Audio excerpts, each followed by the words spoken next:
with a friend and everyone can hear you. Fix yourself up and make your way back to the table. Welcome to a special edition of the Famous Interviews with Joe Dimino interview series with New York musician and songwriter John Brodeur. Along with being a solo artist, he's been in the bands of the Suggestions and Maggie Mayday. It has been about 5 years since his last record, so a few years ago he ran off to Los Angeles for a bit of creative retreat. And it was then that he started writing and recording with his good friend, Jason Falkner.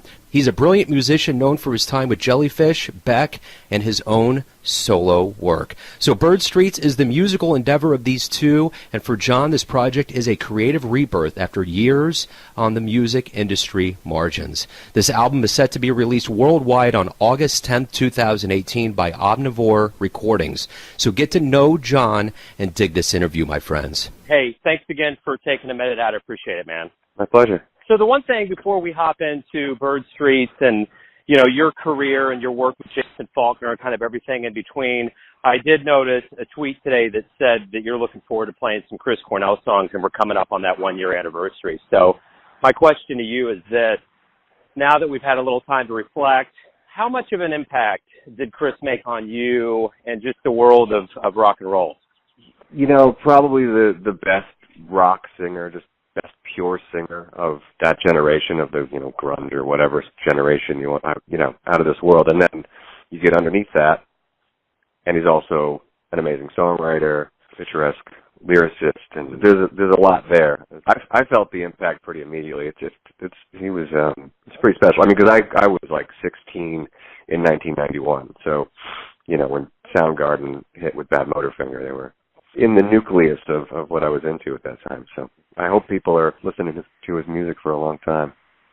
Yeah, you know, I think of all the Seattle bands that went down, I think the impact of Soundgarden was magnanimous out of all of them. I remember going to Seattle back in 95. I was in my early 20s at the time, and the drummer was in one of the clubs, and everybody thought that God walked in. It was just like, oh my God, you know, it was just, that was kind of the way we felt about what was going on. But let me segue into your life and your career, and I know you took a break before this Bird Streets, and kind of talk to me a little bit about your early life and how you got into music and how that kind of progressed for you.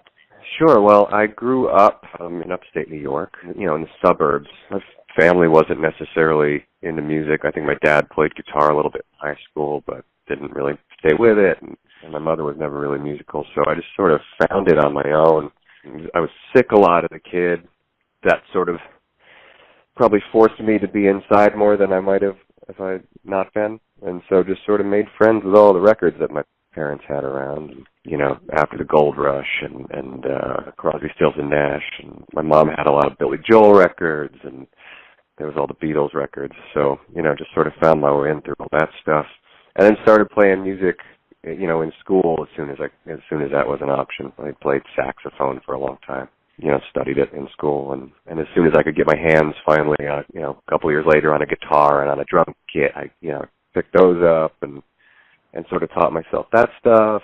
Took a little bit of piano lessons, but not enough to be as good as I'd like to be at this point. But just sort of was always of the, you know, if I can get my hands on it, I'm going to try to play it, and and it just sort of went from there. And then, you know, started bands in high school and started writing my own music a couple of years later, and as soon as I got out of high school, basically started a band for my original music, and it's just been plowing away ever since. Did you get any advice from mentors that has helped you out throughout the years, something that's resonated for you? Name people that I go to, but sort of my people that I bounce things off of. You know, I have sort of sounding boards, but, you know, people I trust. But I've always just sort of gone by the idea that if, you know, one thing doesn't stick, just make the next one. And I don't know exactly, you know, where that came from, if anybody said that to me exactly, but that's sort of been what I've kind of learned over time, is just, you know, just keep going, keep making, keep doing it. That's what's going to get you out of, you know, if you're in a rut, you know. Got to work your way to the other side of it. So talk to me about your albums, Get Through in 2009, Tiger Pop 10 in 2011. Talk to me about your evolution as a recording artist and a musician. Where to begin with that? I mean, I started my first original music band I guess to pick up the timeline, it was called Norman. It was like 94, 95. And, we were basically a bunch of 18-year-old kids that had been listening to, like, solid grunge music for 3 years. And so the sound of the band was grunge, basically. It was a power trio, and I had a rat pedal and all, just a noisy band, the quiet, loud dynamic, the whole thing, whatever, easy way to do it as a trio. But I think my songwriting at that time was certainly a blend of a lot of the other stuff that I was into that wasn't just Nirvana, but it was also They Might Be Giants, and it was also Elvis Costello. So I always tried to like, grab little bits from everything and sort of mash them together. That eventually evolved into where I was at when I did my first solo record, which was Tiger Pop, the end of 2000 that came out. And it was just sort of this, this sort of dial spin of a lot of different styles put together, and all loosely under the, under a pop rock sort of umbrella, but, a lot of different, like, found sounds and lo-fi stuff mixed in with other things. And that's always what the kind of thing I've gone for. Beck was another big, I don't know why I haven't mentioned him, but Beck was a big influence on me, back at that time. And his ability to just sort of jump between a bunch of different things was always inspiring. I think over time, from then to now, in the last 16, 17 years of writing songs, like, it's probably more refined now about, like, I know where I operate best, what kind of things I can say well, and what kind of melodies I sound good singing, and, just vocal range stuff and all that. You just kind of learn yourself over time. So I guess the music I make with Bird Streets is probably, it's a little more straightforward maybe than other things I've done, but in a good way, for sure. It's a lot more focused. That's the secret over time. You just kind of learn how to, find your home. Well, talk to me about Bird Streets. Talk to me about how this project kind of started and kind of how it progressed to the album coming out in August. The project started when my last record was called Little Hopes, my last solo record. Came out at the end of sometime in 2013. And then there was a bunch of setbacks that happened, like right after it came out. I got pretty sick, and I had to cancel a bunch of shows, and then rescheduled some shows, and then like got in a car accident. Like my van got in an accident right before the shows were supposed to start, so I had to postpone all those.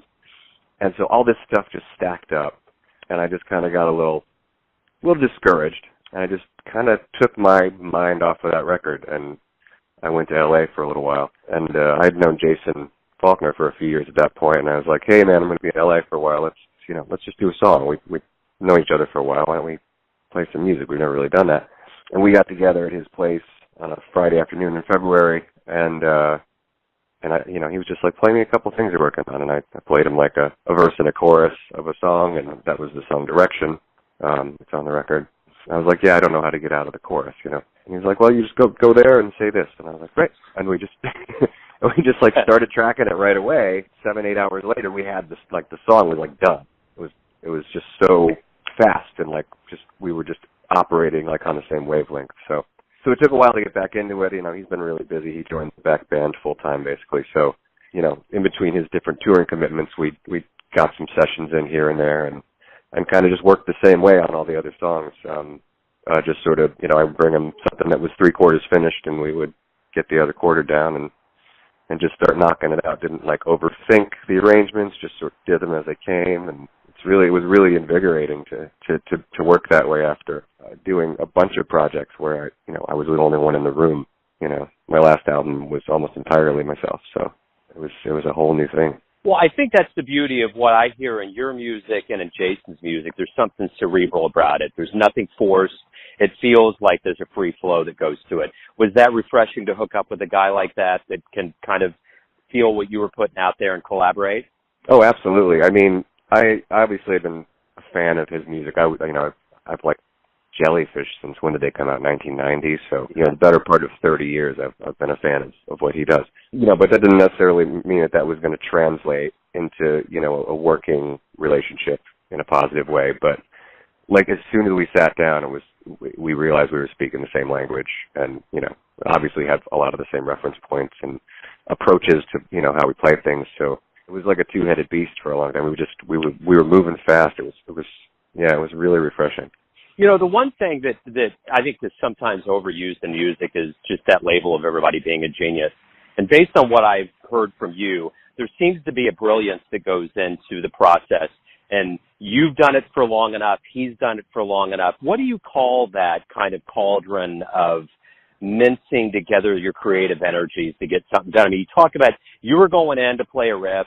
You were going to tell them what you were doing, and all of a sudden, 7 hours later, you got a song. It's tracked. It's ready to go. What do you call that? Geez, I wouldn't even know what a word to put on that. It's a sort of alchemy. It really is. It's sort of happens. It's really hard to explain. There are certain recordings that I've done that I have worked on for years. There are moments of that, but it's not like this full-on, all-in experience. But with this, it was like the energy was there the whole time.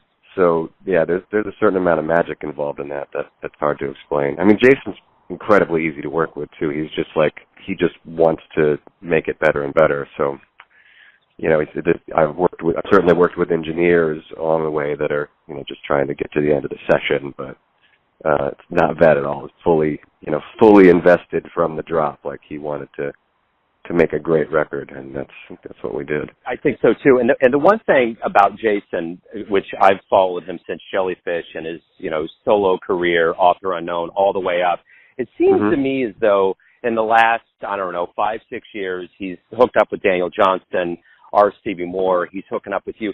Seems like he kind of does pretty well on that dynamic. And I mean, and that's what you're saying. Does it seem like he's segueing from kind of a solo gig into these tandems because it just makes more sense? I don't know if that's a conscious thing. I think, you know, he's still got big war chest of his own material that he's, you know, trying to get finished up and released soon, hopefully. Some great stuff there. But I think I think maybe he had a little bit of that feeling when, you know, I don't know what the first one of those that he did was, but might have been the Daniel Johnston one, you know.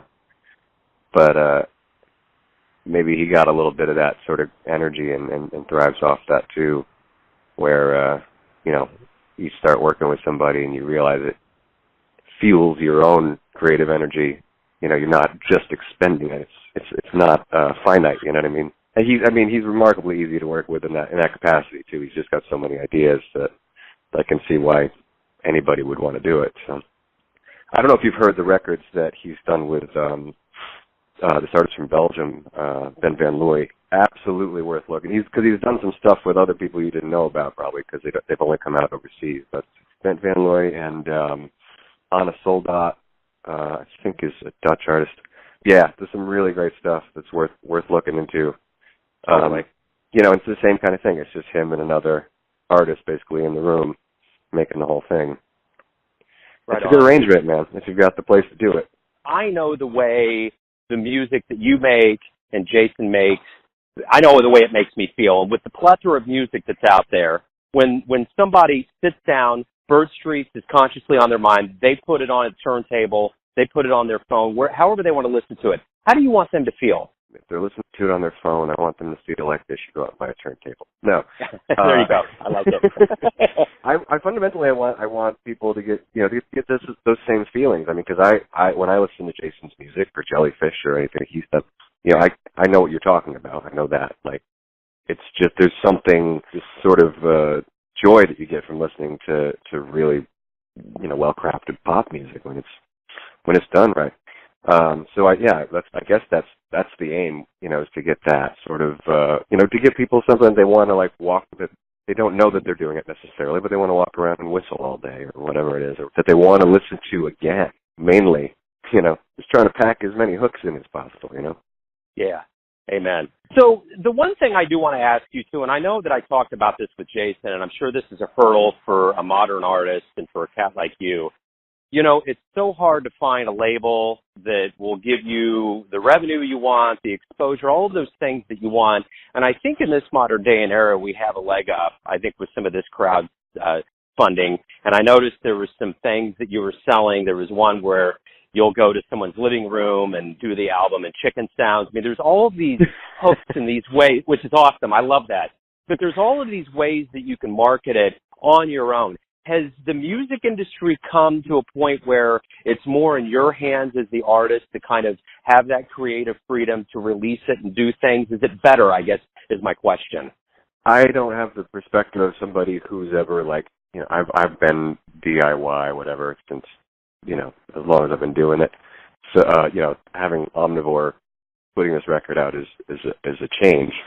But in a lot of respects, still kind of just plugging away doing it myself. I remember when I started making my first solo record came out in like 2001, and that was like the dawn of CD Baby was still fresh then, and the whole like online marketplace, and you can sell the stuff yourselves, and you don't need a label. Like that whole thing was really blooming at that time.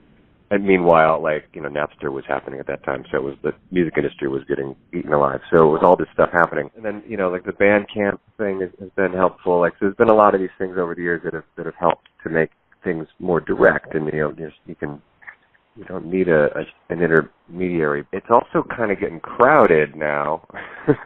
Like, I don't know if there is an advantage anymore. Yeah, I mean, I guess my experience with like the crowdfunding thing and stuff has been positive so far. It's cool. People get really invested in, some people really want to be, feel like they're a part of the thing, and that's really useful for that. But as far as like whether or not it's more beneficial for artists, it's hard to say because it's so hard to, there's so little out there for artists. You know what I mean? Like it's just a struggle no matter how you go about it. So I don't mean to like be down.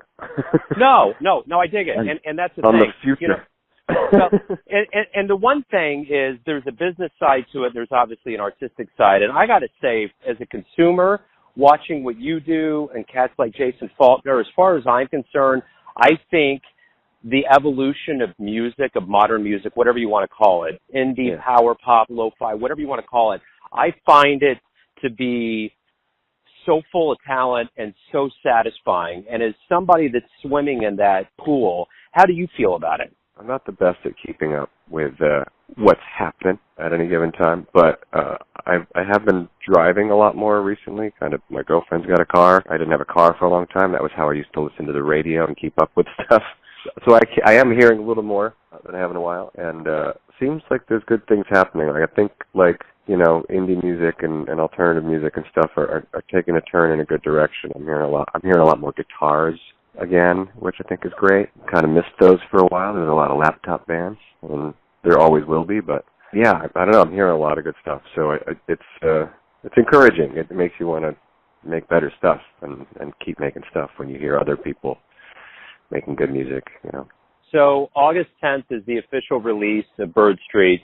How excited are you for that release? I'm excited / terrified. It's like I was talking to somebody earlier, and I was saying, Omnivore came into the picture in like February, and so we had a good 6 months of like, okay, we're ready. Let's get ready, do all the things we need to do, and like now it's 3 weeks away, and I'm like, I'm not ready. It'll happen, and it'll be great. So. Yeah, well, and so talk to me about the possibility of live shows. I know Jason was on Colbert the other night. He's full on with Beck now. Do you guys have any plans in the future to get together and present this live? We have one such plan, which is a show August 25th at the Hotel Cafe in Los Angeles, where it's going to be the first Bird Street show in LA, and he's conveniently at home at that time, so we're gonna play together for that. We actually just got together because he's in town, where he was as of last night. We got together the other night, just sat down with a couple of acoustic guitars on the sofa and started playing a little bit and realized that we had never played any of these songs together. Because the way we made it was so so quick and so like verbally mapping out parts, and then we would just start recording. So we never really sat down with like a couple of acoustic guitars and worked it out like folk singers, and it was really fun to do that. So I'm looking forward to doing that. Hopefully in the fall. I think his Beck schedule is going to die down a little bit after like September, and maybe we can do a couple of things in the fall too. So let me ask you this. There's a lot of kids that dream about doing what you're doing, becoming a rock and roll performer and just going out and doing it. Tell me, what's the most gratifying thing about living this life that you get to live, where you get to do this? It's having people that you've people like, for instance, I got a tweet this morning from someone in Japan who discovered my music through someone else in Japan, because I think it's, it's sort of the Falkner contingent is pretty big over there. And so a few people have come into it that way that would have never heard my music any other way. And, I got this tweet that was like, I can't remember the exact translation because it was translated from Japanese, but it was like, John Brodeur is a really nice human being or something like that, or, it's translated funny, but he made record with Jason Falkner, and anybody who likes what he does is going to like this. And it was just like, to get that kind of response from someone I probably never will meet that person, you know what I mean? Like, but that's always something to me, like to be able to touch somebody that you have no other connection with, but through the music, Absolutely. Well, hey, John, man, thanks again, and man, good luck with Bird Streets. From what I've heard already, it's beautiful. I can't wait for August 10th to get the full album. So, yeah, and I'm going to make sure to get it on vinyl. I got to hear it right. So thank you again. Good luck with everything. And, for some reason, if you come through Kansas City, I'm going to be thrilled to see you live. So thanks again, man. Awesome. Thanks, Joe. Thanks for listening and tuning in to yet another interview where we give you a bit of insight into the finest musicians in New York, Los Angeles, Kansas City, and spots all over the world. And thanks to John for his his time, and his music. If you want to hear more interviews, go to Famous Interviews with Joe Dimino on the iTunes Store. Until next time, enjoy the music, my friends.